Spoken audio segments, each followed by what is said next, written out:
तो नमस्कार दोस्तों, स्वागत है आपका एक बार फिर से एक नए वीडियो में। जैसा कि आपको पता है कि हमने पिछला वीडियो बनाया था वो आपकी एलडीसी टाइपिंग से रिलेटेड था। उसमें मैंने आपको बताया था कि आपको टाइपिंग कैसे करनी है, आपकी मिनिमम स्पीड कितनी होनी चाहिए, मिनिमम पासिंग मार्क्स कितने होते हैं। वो सब चर्चा अपन पिछले वीडियो में कर चुके हैं। अगर आपने वो वीडियो अभी तक नहीं देखा है तो उसका लिंक मैंने डिस्क्रिप्शन में दे दिया है, उसको आप डिस्क्रिप्शन में से देख सकते हैं। तो आज इस वीडियो में हम बात करेंगे, जैसे आपकी टाइपिंग हो जाएगी, उसके बाद आपका फाइनल सिलेक्शन हो जाएगा तो आपसे क्या है, पोस्ट प्रीफरेंस भरवाई जाएगी कि आपको किस विभाग में आपकी नियुक्ति के लिए आपको पोस्ट चाहिए। तो ये सब होता है मेरिट बेस पे कि जिसको जितने ज़्यादा नंबर होते हैं प्रायोरिटी उसको पहले मिलती है। तो मैं आज इस वीडियो में आपको बताऊंगा कि जो सबसे बढ़िया विभाग है जो सब लेना चाहते हैं वो कौन कौन से होते हैं, किसमें आपको आसानी रहती है आगे की पढ़ाई के लिए, किसमें प्रमोशन के चांस ज़्यादा होते हैं। तो चलिए बात करते हैं बिना किसी देरी के। तो सबसे पहले तो मैं आपको बता दूं, जो इसमें डिपार्टमेंट होते हैं वो 3 तरीके से होते हैं। सबसे पहले तो होता है सेक्रेटरीट, मतलब कि सचिवालय जो जयपुर में है। दूसरे नंबर पे आता है आरपीएससी और तीसरे नंबर पे आता है वो आता है सब ऑर्डिनेट। सब ऑर्डिनेट के अंतर्गत जितने भी राजस्थान में जितने भी ऑफिस हैं, एजुकेशन डिपार्टमेंट जितने भी ऑफिस है जहाँ सब बाबू एलडीसी बैठते हैं, वो डिपार्टमेंट आएंगे आपके सब ऑर्डिनेट डिपार्टमेंट के अंदर। तो मैं आपको बता दूं कि जो सेक्रेटरी या सचिवालय है आपका, ये आपका कहाँ पर है, ये जयपुर में। कहाँ पर स्थित है, ये आपका है जयपुर में। तो इसका ये फ़ायदा है कि जैसे कोई जयपुर के आसपास का है या फिर कोई परमानेंट जयपुर ही रहता है और उनको एक जगह स्थायी नौकरी करनी है हमेशा भर, जीवन भर के लिए, तो वो सबसे पहले जब भी आप अपनी पोस्ट प्रीफरेंस भरे तो इसको प्राथमिकता दे, क्योंकि जो इसकी जॉब है इसकी तुलना किसी से नहीं हो सकती। यहाँ पर आपको प्रमोशन भी ज़्यादा मिलेंगे और आपकी नौकरी रहेगी वो हमेशा जयपुर के सचिवालय में ही हमेशा यहीं पर रहेगी, आपका ट्रांसफ़र कहीं पर भी नहीं होगा। इसमें जैसे अगर आरपीएससी में भी लगते हैं या फिर सब ऑर्डिनेट डिपार्टमेंट में लगते हैं तो उसकी तुलना में आपको प्रमोशन जो मिलेंगे ज़्यादा वो यहाँ पर मिलेंगे। इसमें एक डिफरेंस है, जैसे आप अगर अदर डिपार्टमेंट में लगे, जैसे मान लो आप एजुकेशन डिपार्टमेंट में लगे तो आपका प्रमोशन होगा एलडीसी, उसके बाद होगा यूडीसी। तो ये प्रमोशन सब जगह सेम है। तो आपको अंतर देखने को मिलेगा, जैसे आप एलडीसी में हो तो आपकी ग्रेड पे होगी 2400। जब आपका अगला प्रमोशन होगा तो वो होगा 2800 ग्रेड पे, मतलब यूडीसी। तो यहाँ तक तो आपको तीनों डिपार्टमेंट में सेम मिलेगा। लेकिन जैसे आपका प्रमोशन होता है यूडीसी के बाद, तो जो आपका डबल एओ का प्रमोशन होता है, अतिरिक्त सहायक प्रशासनिक अधिकारी का, वो यहाँ पर आपको वेतन के मामले में बहुत ज़्यादा डिफरेंस देखने को मिलेगा। जैसे आपका जो सब डिपार्टमेंट, ये सब ऑर्डिनेट वाले डिपार्टमेंट होंगे, यहाँ पर आपका जो प्रमोशन होगा यूडीसी के बाद 2800 ग्रेड पे के बाद, वो होगा आपका 3600 ग्रेड पे पर। आरपीएससी में भी यही होगा 3600 ग्रेड पे। लेकिन जो सचिवालय है यहाँ पर आपका जो प्रमोशन होगा वो 3600 की जगह वो होगा आपका 4200 ग्रेड पे। मतलब कि एक ग्रेड पे एक पोस्ट का आपका ज़्यादा फायदा आपको कहाँ मिलेगा, वो मिलेगा सचिवालय में। और इसकी खास बात ये है कि जो इसका अंतिम और हाईएस्ट प्रमोशन है वो है आपका 8700 ग्रेड पे। जो एक अगर आप सेकंड ग्रेड टीचर या थर्ड ग्रेड टीचर या फर्स्ट ग्रेड टीचर भी स्टार्टिंग में लगते हो, उससे भी आगे आप इसमें जा सकते हो, उससे भी बेटर आपको पेमेंट आपको लास्ट में जाकर यहाँ सचिवालय में जो एलडीसी लगते हैं उनको मिलेगी।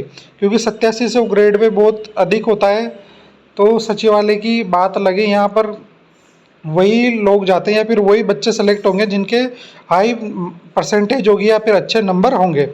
उसके बाद दूसरा नंबर आता है आरपीएससी का। आरपीएससी का भी फिक्स स्थान है कि आपको पता है कि अजमेर में यहाँ पर भी आपको एक स्थायी नौकरी मिलेगी।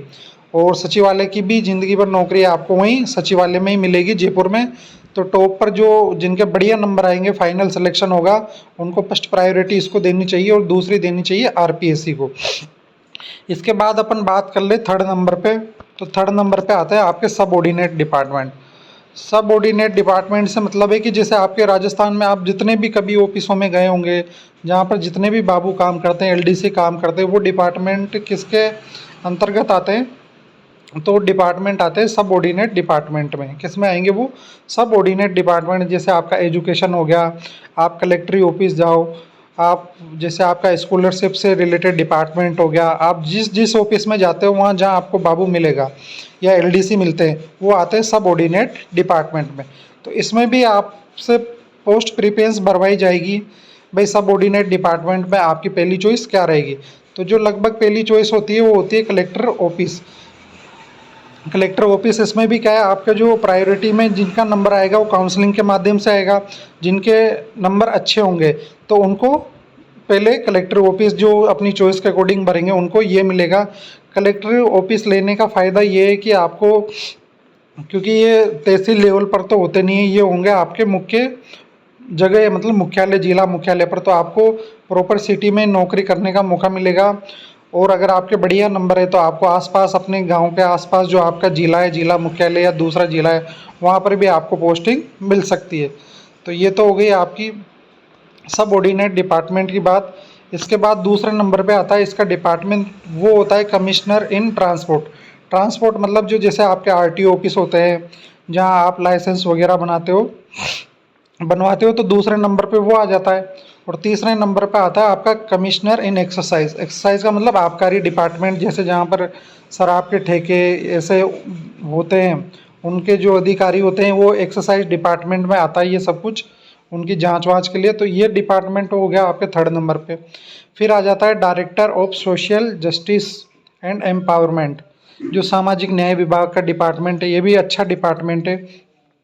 उसके बाद आता है आपका रेवेन्यू। रेवेन्यू बोर्ड आपका अजमेर में, जहाँ पर जितना भी रेवेन्यू इकट्ठा होता है उससे संबंधित जो भी होता है मामला, वो सब होता है आपका अजमेर के इस डिपार्टमेंट पे।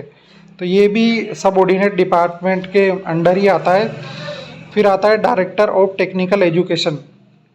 डायरेक्टर ऑफ टेक्निकल एजुकेशन जैसे आपके आईटीआई कॉलेज हो गए, पॉलिटेक्निक कॉलेज हो गए, वहाँ पर जितने भी एलडीसी वगैरह लगे होते हैं वो मिलते हैं आपको इस डिपार्टमेंट के अंडर।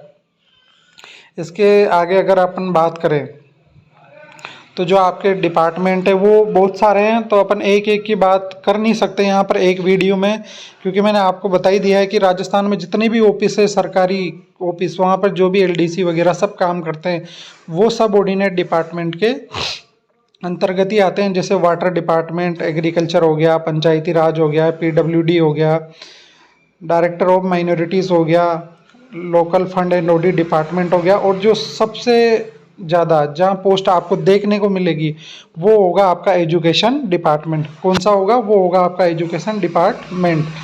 जो अधिकतम बच्चों को मिलने के चांस होते हैं, जिनके भले नंबर भी कम होते हैं, क्योंकि जो अधिकतर सीटें आती है, मैक्सिमम सीटें वो आती है आपकी एजुकेशन डिपार्टमेंट में। तो ये तो हो गई आपकी डिपार्टमेंट की बात। कंप्लीटली मैंने बता दी है कि आपको प्रायोरिटी सबसे पहले जो आपके अगर बढ़िया नंबर है तो आपको देनी है किसको? सेक्रेटरीट मतलब सचिवालय को। दूसरे नंबर पे आरबीएससी। और तीसरे नंबर पर जो मैंने ये डिपार्टमेंट बताए हैं आपको सब ऑर्डिनेट के, उनमें से जो आपको सूटेबल लगे, आपके नंबर के अकॉर्डिंग आपको प्रायोरिटी देनी है।